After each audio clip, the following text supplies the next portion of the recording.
জেলা প্রশাসক কার্যালয়ে নোয়াখালীর প্রত্যন্ত অঞ্চলে জলবদ্ধতা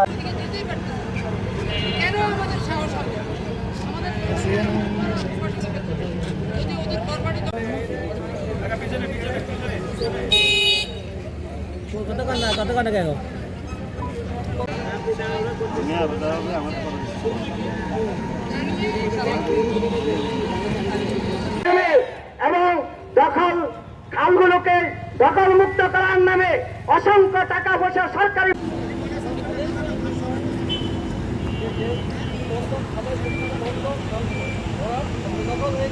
সাংবাদিক বন্ধুগণ, প্রশাসনিক কর্মকর্তাবৃন্দ, আসসালামু আলাইকুম ওয়া রাহমাতুল্লাহি ওয়া বারাকাতুহু। সম্মানিত, ইতিমধ্যে আমাদের জেলার যে বীজতলা সব বীজতলা ধ্বংস হয়ে গেছে। নোয়াখালী জেলার সম্মানিত আমির জনাব ইসহাক খন্দকার, উপস্থিত জেলা শাখার সম্মানিত সেক্রেটারি জনাব মাওলানা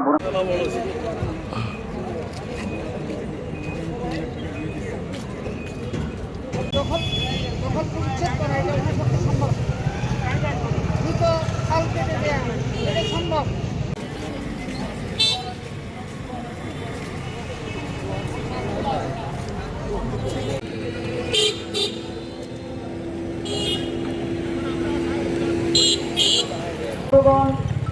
নোয়াখালী শহরের সম্মানিত ভাইয়েরা, বোনেরা এবং ডিসি অফিসে কর্মরত সংগ্রামী জেলা আমির জনাব ইসহাক খন্দকার, উপস্থিত রয়েছেন বাংলাদেশ জামাত ইসলামী নোয়াখালী। ওই সময় থেকেই আমাদের কেউ প্রজাত দিয়ে দখল করেছে, কেউ রাস্তা বাড়ি রাস্তা দিয়ে দখল করেছে, কেউ তার ব্যক্তিগত খালগুলো খনন করার জন্য উদ্যোগ গ্রহণ করা হয়। বাংলাদেশ জামাত ইসলামের সাধারণ মানুষগুলোকে নিয়ে আগামী দিনে খালগুলো খনন করার জন্য উদ্যোগ গ্রহণ করা হয়। বাংলাদেশ জামাত ইসলামের সাধারণ মানুষগুলোকে নিয়ে আগামী দিনে দেশপ্রেমিক সেনাবাহিনীর মাধ্যমে যদি খাল দখল মুক্ত করা এবং স্বৈরাচার মুক্ত করা এবং খাল জনাব ডাক্তার বোরহানউদ্দিন, জনাব ডাক্তার বোরহানউদ্দিন। আসসালামু আলাইকুম ওয়া রাহমাতুল্লাহ।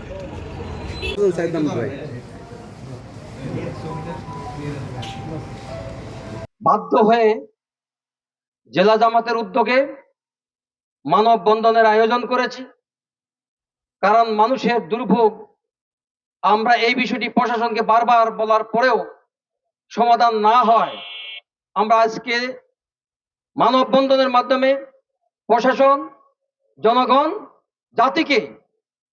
জাতির কাছে মেসেজ দেওয়ার জন্য আমরা এখানে দাঁড়িয়েছি। আমরা গত বছর খালগুলো অবমুক্ত করার জন্য প্রশাসনের সহায়তা নিয়েছিলাম। প্রশাসনের সহযোগিতা আমরা খালগুলোকে মুক্ত করার জন্য আমরা জনশক্তি নিয়ে মাঠে গিয়েছিলাম কবিরহাট, কিন্তু সেখানে আমরা যথার্থ সহযোগিতা না পাওয়ার কারণে গত বছর আমরা খালগুলোকে মুক্ত করতে পারি নাই। যারা দখল করেছে জোরদার পেশি শক্তির বলে তাদেরকে মুক্ত করার জন্য প্রশাসন অতি প্রয়োজন।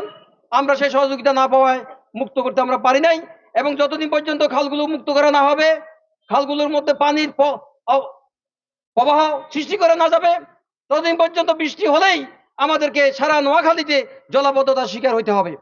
আমরা দেখেছি সমনি শহর, বসুরহাট, কবিরহাট এবং এই নোয়াখালী পৌরসভা সহ গ্রামগঞ্জ প্রত্যেকটি বাড়িতে আজকে পানি এবং ঘরে পানি ঢুকে গেছে। মানুষের বসবাসের জন্য দুর্বিষহ অবস্থা সৃষ্টি হয়েছে, এবং এই শহরগুলোতে ড্রেনেজ ব্যবস্থা সঠিকভাবে ড্রেনেজ ব্যবস্থা না থাকার কারণে এবং খালগুলো বেদখল হওয়ার কারণে, বিশেষ করে পানির ঘের, মাছের ঘের এবং দখল ফেলার কারণে আজকে পানির অবাধ প্রবাহ বন্ধ হয়ে গেছে। এবং এটা যদি মুক্ত না করা যায়, এই ৩৫ থেকে ৩৫ লক্ষে নোয়াখালীবাসীকে দুর্ভোগ প্রতিনিয়ত ভোগ করতে হবে।